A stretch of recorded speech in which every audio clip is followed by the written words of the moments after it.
Hello, আসসালামু আলাইকুম everyone. শুরু করতে যাচ্ছি সে আমার বন্দিনী। লিখেছেন তাসনিয়া হোসাইন। আর যদি মনে করো যে তুমি খেতে পারবে না, তাহলে আমি তোমার জন্য অন্য কিছুর ব্যবস্থা করব। তুমি কি চাইছো?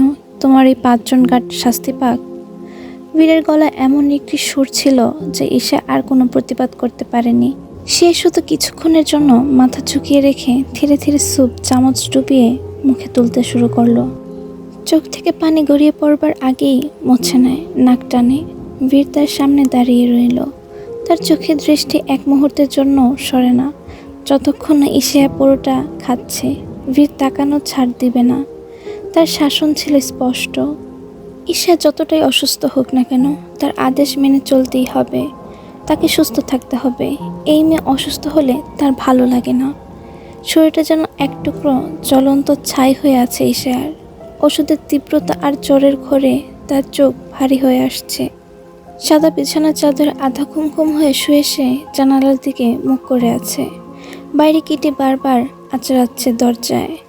তার ছোট্ট আওয়াজগুলো বারবার ছুঁয়ে যাচ্ছে ঈশার ক্লান্ত মন। কিন্তু তার কিছুই করার নেই। এই ঘরটা যেন একটা কারাগার, যেখানে জেলারের নাম বীর। আর সে এখন রুমে, তাই কিটির প্রবেশ বারণ।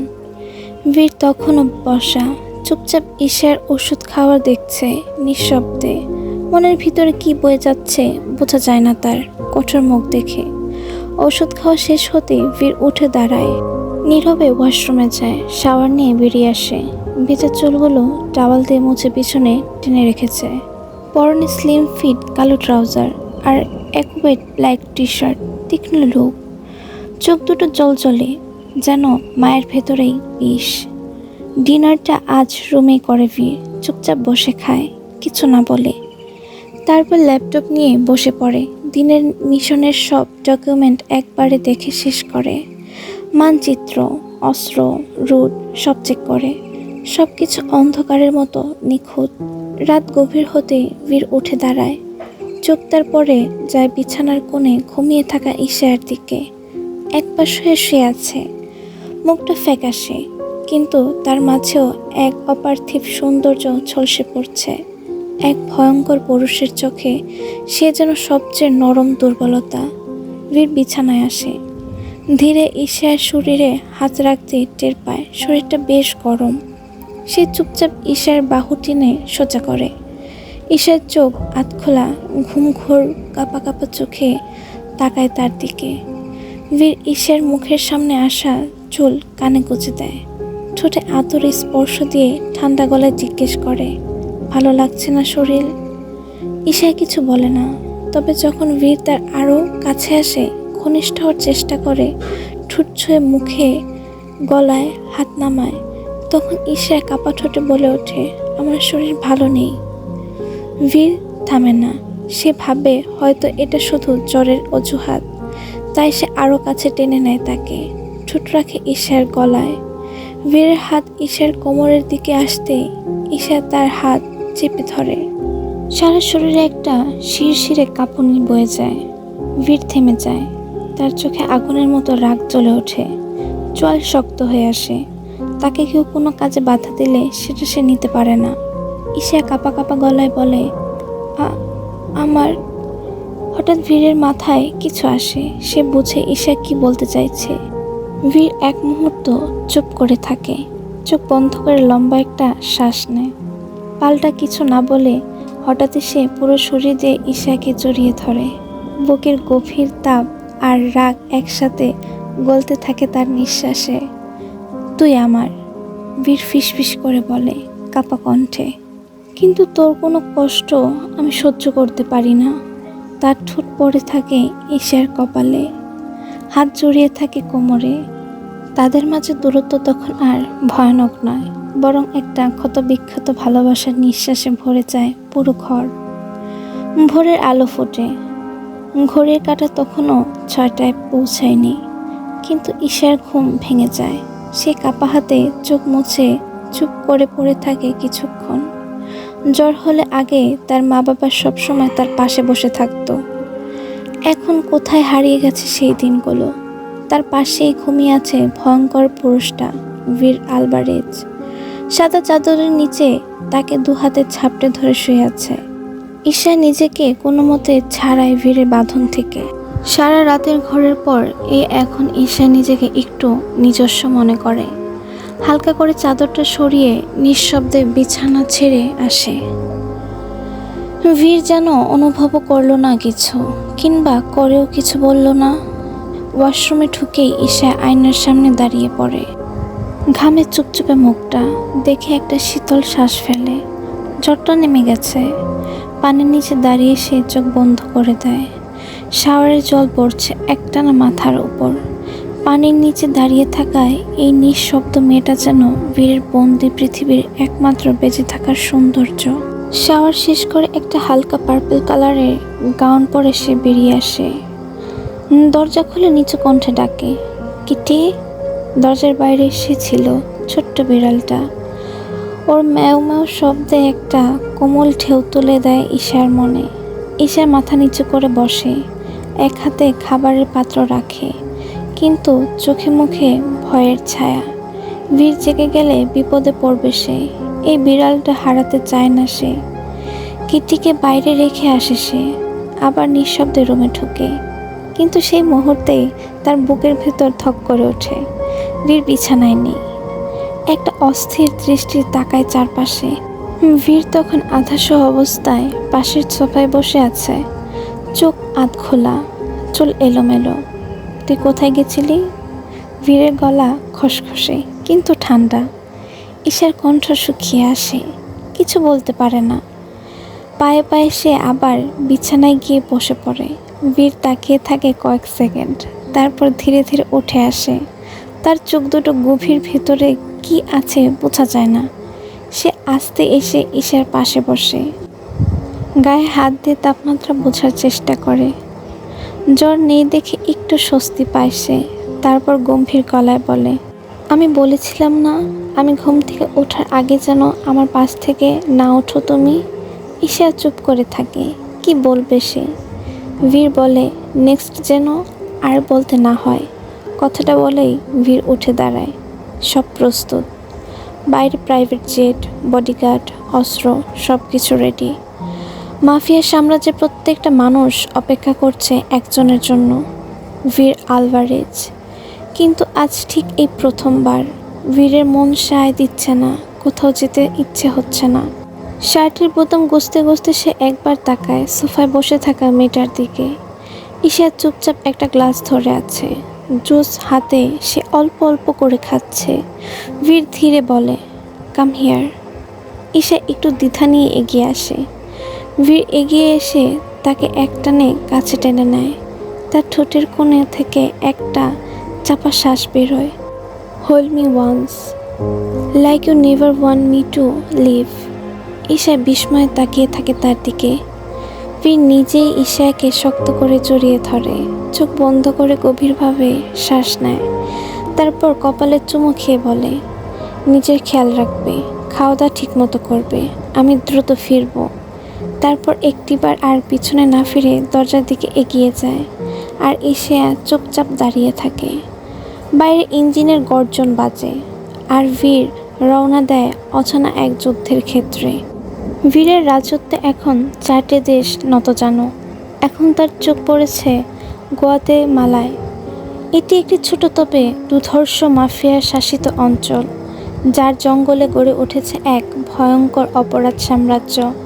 এই সাম্রাজ্যের কর্তা মিগুয়েল কায়েতানো এই নামে পরিচিত। সে চোখের সামনে থেকে অদৃশ্য হয়ে যায়। তার নেটওয়ার্ক ছড়িয়ে আছে বন এবং বন্দরে। বীর গুয়াতালেমায় প্রবেশ করে ছদ্মবেশে। ছোট শহর ও তার একটি গোপন বেস গড়ে ওঠে। প্রথম 3 দিন তার টিম স্থানীয় রাজনীতিবিদ, সীমান্ত রক্ষী এবং 2জন ছোট গ্যাং লিডারকে কিনে ফেলে। ডিয়েগো সালগাদো ড্রোন আর স্যাটেলাইট ব্যবহার করে মিগুয়েলের শিপমেন্ট রুট ম্যাপ করে ফেলে। রাত গভীর হলে সান্তিয়াগো, রোসাস ও কার্লোস মেন্দোজা জঙ্গল ঘিরে স্নাইপার টাওয়ার বসায়। দ্বিতীয় সপ্তাহ তার নেমে পড়ে ময়দানে।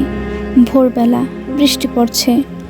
গুয়াতেমালায় পাহাড়ি গ্রামে বীর সেই সময় বন্দরে প্রথম হানা দেয়। 6 ঘন্টা অভিযান চালায়।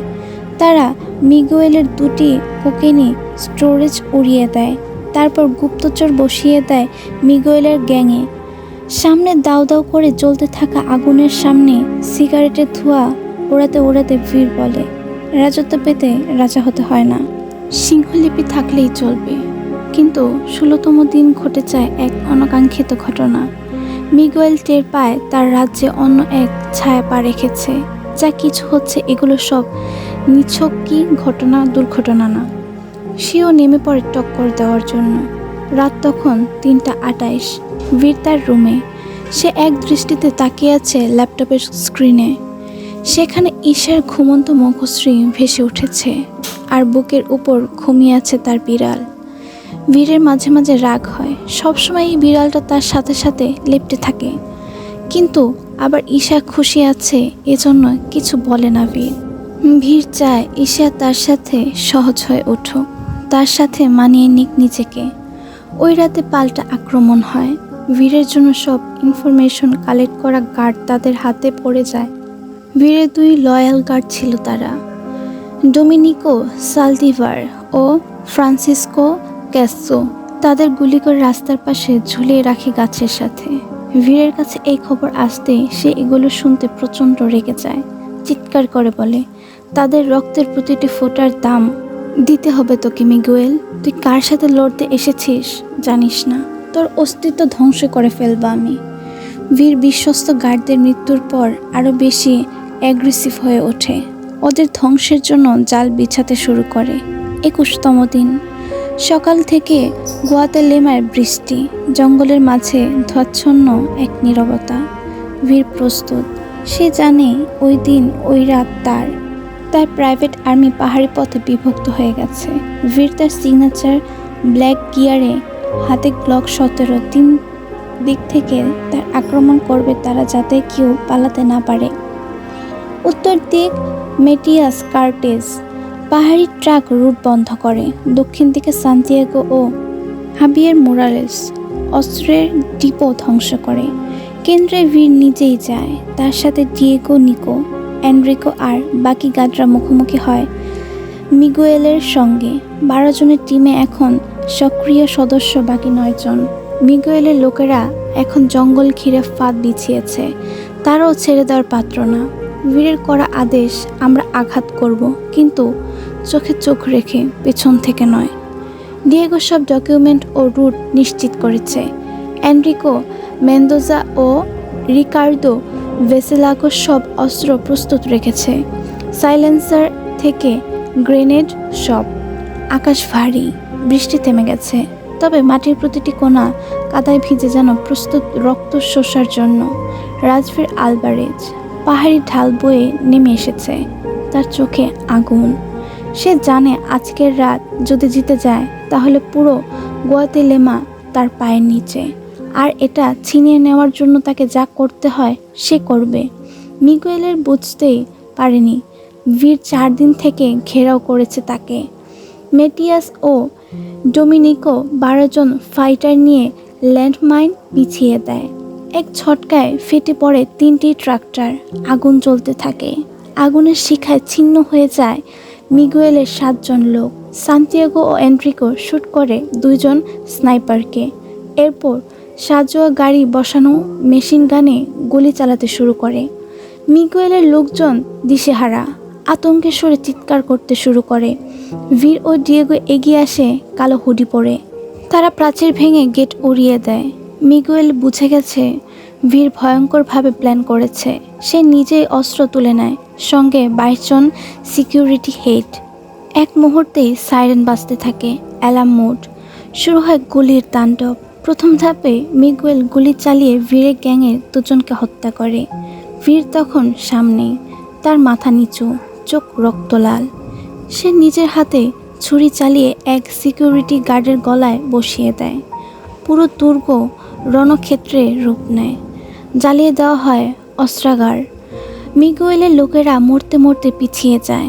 বীর দাঁড়িয়ে থাকে উঁচু টাওয়ারে, তার এক হাতে গ্লক, আরেক হাতে ছুরি।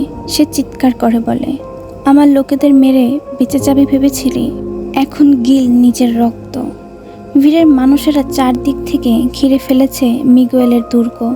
উত্তর থেকে স্নাইপার, দক্ষিণ থেকে অ্যাসল্ট ইউনিট, পূর্ব থেকে প্রবেশ করেছে ভিড় নিজের সঙ্গে তার দুর্ধর্ষ কমব্যাট টিম। বোমা, বিস্ফোরণ, গুলি আর চিৎকারের রাত যেন ভয়ঙ্কর রূপ নিয়েছে। মিগুয়েল বুঝে যায় এদের সাথে সে পেরে উঠবে না। তার অর্ধেকের বেশি লোক মারা গেছে। তার মুখ অন্ধকার। সে হিসিয়ে বলে, আমার মৃত্যু সহজ হবে না রাজবীর। মিগুয়েলের নিচে নেতৃত্ব দেয় তার লোকেদের। ছাদে বসানো হেভি গান থেকে ছোড়া হয় গুলি। ভিড়ের টিমও জবাব দেয়। দুদিক থেকে চলে সংঘর্ষ। অত্যাধুনিক গ্রেনেড ছুড়ে গার্ড টাওয়ার উড়িয়ে দেয় এমিলিও বারেগা। 5টি দেহ ছিটকে পড়ে, একটাও বাঁচে না। ভিড় তখনও ঠান্ডা। মিগুয়েলের শেষ পর্যন্ত লড়াই করে যখন দেখে তার আর বেশি লোক নেই, তখন সে অন্য পদক্ষেপ নেয়। মিগুয়েল জানে যুদ্ধ হেরে গেলেও সে মরবে না, কারণ তার কাছে এক গোপন পথ। পুরোনো এক সেলার ঘর থেকে বের হওয়া, সুড়ঙ্গ বা পাহাড়ের ভেতর দিয়ে বের হয়। এখন সে এখানে থাকলে প্রাণে বাঁচবে না। এর থেকে পালিয়ে গিয়ে পুনরায় শক্তি সংগ্রহ করার লোক জোর করে সে আবার ফিরবে। মিগুয়েল নিজের বডিগার্ডদের বলি দেয়, ডিকয় তৈরি করে এক গাড়ি পাঠায় যাতে সবাই ভাবে সে পালাচ্ছে সড়ক পথে, আর নিজে সরে পড়ে আন্ডারগ্রাউন্ড টানেলে। ভিড় যখন অন্যদের সাথে লড়তে ব্যস্ত, তখন সে মনে করেছে মিগুয়েল লড়ছে ভেতরে। সে ধীরে ধীরে সামনের কক্ষে প্রবেশ করে, কিন্তু মিগুয়েল নেই। এর মাঝে ডিয়েগো এসে বলে, boss, we got everyone but Miguel not here. ভিড়ের চোখ মুহূর্তে লাল হয়ে ওঠে। তার মুখ থেকে শুধু একটা শব্দ বেরিয়ে আসে, পালিয়েছে। মিগুয়েল হাঁপাচ্ছে। তার জামা রক্ত মাখা, হাঁটুতে ক্ষত, কিন্তু সে বেঁচে আছে। সে থামে, পেছনে তাকায় না। তার ঠোঁটে তীর্যক হাসি। ফিরবো, আমি আবার খুব শীঘ্রই তোর মৃত্যু নিয়ে ফিরবো। খেলা শুরু হলো রাজবীর, শেষ হয়নি।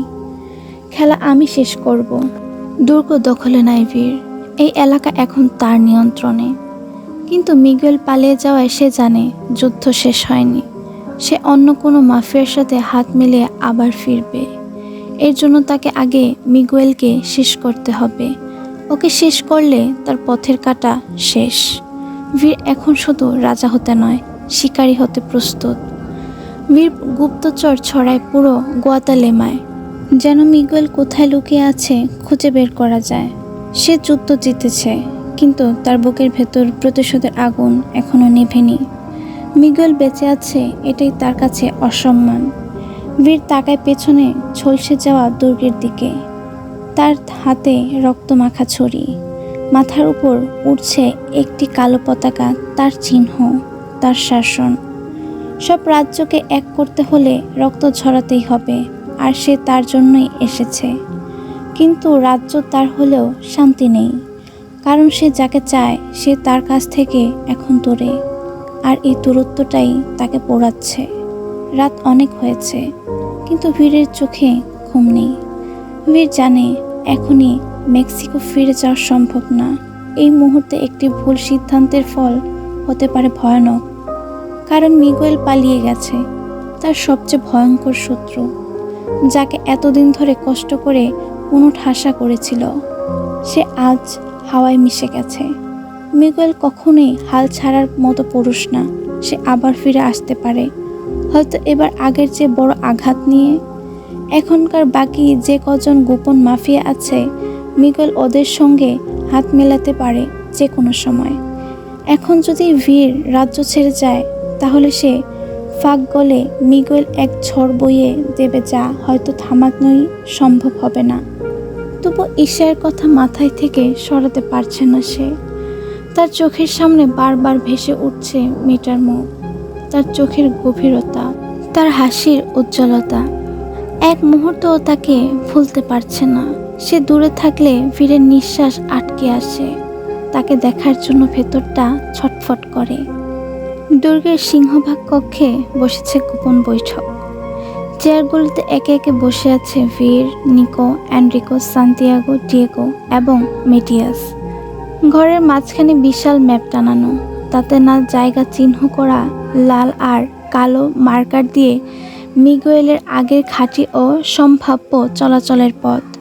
ডেস্কের এক পাশে রাখা ল্যাপটপে জিপিএস লোকেশন, ড্রোন ফিড ও রেডিও ক্লিপ বিশ্লেষণ চলছে। ডিয়েগো নিরবধি তথ্য জোগাড় করে আনছে। সান্তিয়াগো তার এনরিকোর বৈঠক করছে কোথায় কোথায় স্নাইপার মোতায়েন করা হবে। সবাই এই নিয়ে আলোচনা করছে কিভাবে রাজ্য সুরক্ষিত রাখা যায়, কোথায় ব্যারিকেড বসানো হবে, কোন রাস্তাগুলো লকডাউন করা দরকার, কোন কোন এলাকাগুলোতে দ্বিগুণ পাহারা বসাতে হবে। এই রাজ্য এখন তাদের দখলে, তাদের পতাকা উঠছে প্রতিটি প্রধান বিল্ডিংয়ে। কিন্তু এই পতাকা ধরে রাখতে হলে এখন প্রতিটা পদক্ষেপে নিতে হবে বুঝে শুনে। বীরের চোখ আটকে আছে স্ক্রিনে দেখা যাচ্ছে তার প্রাসাদের ভেতরে ফুটেজ। ঈশা তার ঘরে বসে আছে, পরনে নীল রঙের চুড়িদার, এলোমেলো চুল ছড়িয়ে আছে, হাতে একটা বই ধরা। সে মনোযোগ দিয়ে পড়ছে। এই বইগুলো বীর তাকে এনে দিয়েছিল, সবগুলো উপন্যাসের বই। ছোট সাদা বিড়াল বারবার তার সামনে এসে বই আছড়ে দিচ্ছে। এখন তার কাঁধে লাফিয়ে উঠছে, কখনো আবার খেলা করতে করতে বিছানা থেকে নেমে যাচ্ছে। ঈশা হাসছে, কখনো হাতে থাপা মারার ভান ধরছে, আবার আদর করে গালে হাত বুলিয়ে দিচ্ছে। বীর এক দৃষ্টিতে সেই দৃশ্যগুলো দেখছে। তার ইচ্ছে করছে এবার ছুঁয়ে দিতে, চুলগুলো সরিয়ে দিতে তার চোখের মুখের ওপর থেকে। বীরের অন্যরকম মনস্কতা দেখে নিকো জিজ্ঞেস করে, বীর তুমি এত চুপচাপ কেন? কিছু বলো, এখন কি করব? বীর চোখ না সরিয়ে শান্ত গলায় বলে, যা ভালো মনে হয় করো, আর ওকে খুঁজে বের করো যত দ্রুত সম্ভব। নিকো কিছুক্ষণ চুপ করে থাকে, তারপর কিছুটা গম্ভীর গলায় বলে, তুমি কি মেক্সিকো ফিরে যাওয়ার কথা ভাবছ? এই প্রশ্ন ঘরে এক মুহূর্ত নিস্তব্ধতা নামে। সবাই তাকায় বীরের দিকে। বীর কিছু বলে না, সে চুপচাপ, তার দৃষ্টি অনড়। ডিয়েগো মুখ খোলে এবার, তীক্ষ্ণ স্বরে বলে, বস এখন আমাদের আগের থেকেও বেশি সচেতন থাকতে হবে। মিগুয়েল হেরে গেছে মানে এই না সে শেষ। সে এখন কোথাও লুকিয়ে আছে, আর সে যে কোনো সময় আবার আঘাত আনতে পারে। এনরিকো মাথা নাড়ে। আর সবচেয়ে বিপজ্জনক ব্যাপার হচ্ছে সে এখন অন্য মাফিয়াদের সাথে হাত মেলাতে পারে। এখন চলে যাওয়ার মানে এই রাজ্য আবার ওর হাতে চলে যেতে পারে। নিকো এবার রেগে গিয়ে বলে, তুমি যদি যাও তাহলে আমাকেও তোমার সঙ্গে যেতে হবে। আমি তোমাকে একা তো কখনোই ছাড়বো না, যাই হয়ে যাক না কেন। কিন্তু তুমি জানো এই মুহূর্তে আমাদের এখানে থাকা কতটা দরকার। তুমি চলে গেলে সবাই দুর্বল হয়ে যাবে। মিগুয়েলের এই সুযোগে আবার পুরো রাজ্যটা তার দখলে নেবে। সে শুধু একা না, আরও বড় বড় মাফিয়া এখন তার পাশে দাঁড়াতে পারে। তাই তুমি এখন যদি বোকামি করে চলে যাও তাহলে আমরা সবাই শেষ হয়ে যাব বীর। আমাদের এই কষ্টটারও আর কোনো মূল্য থাকবে না। বীর সমস্ত কথার মানে জানে, এগুলো হিসাব নিকাশ সে আগেই করে ফেলেছে। সে জানে কি করতে পারে যদি সে এখান থেকে চলে যায়। সে জানে দায়িত্ব কি, রাজ্য কতটা গুরুত্বপূর্ণ। তবু তার বুকটা পুড়ে যাচ্ছে, অধৈর্য হয়ে যাচ্ছে সে। তার সাথে এমন কেন হচ্ছে সে জানে না। কিছু কি হতে যাচ্ছে সামনে? এতটা ছটফট তো সে কখনো করেনি। মাথার ভেতর শুধু একটাই ছবি ঘুরছে, ঈশা। সব কিছু যেন বীরের সত্তার ভেতরে গেঁথে গেছে। বীর চোখ বন্ধ করে নিকোর উদ্দেশ্যে বলে, ঈশাকে এখানে আনার ব্যবস্থা করো, অ্যাজ সুন অ্যাজ পসিবল। রাত তখন অনেক। শহরের কোলাহল স্মিত হয়ে গেছে, চারপাশে নিস্তব্ধতা। রাত করেই বাড়ি ফিরে আদ্রিয়ান। দরজা নক করতেই রুমানা এসে দরজা খুলে দেয়। তার গা জোরে ক্লান্তির ছাপ, চোখে একরাশ নির্লিপ্ততা। তাকে দেখে বোঝা যায় এই মানুষটা এখন আর স্বাভাবিক জীবনযাপনে নেই। ড্রয়িং রুমে বসে আছেন সাইমা বেগম, ছেলের জন্য অপেক্ষা করছে। কিন্তু আদ্রিয়ান তার দিকে না তাকিয়ে সোজা সিঁড়ির দিকে এগিয়ে যায়। সাইমা বেগম পেছন থেকে ডেকে ওঠেন, আদ্রিয়ান। আদ্রিয়ান পা থামায়, ঘাড় ঘোরায় না। তুমি কি ওকে আনবে না? সাইমা বেগম প্রশ্ন ছোড়েন। এই প্রশ্নে আদ্রিয়ান কিছু না বলে আবার উপরের দিকে পা বাড়ায়। তার এই বিষয়গুলো আর ভালো লাগে না, সে এড়িয়েই চলে সবসময় এগুলো।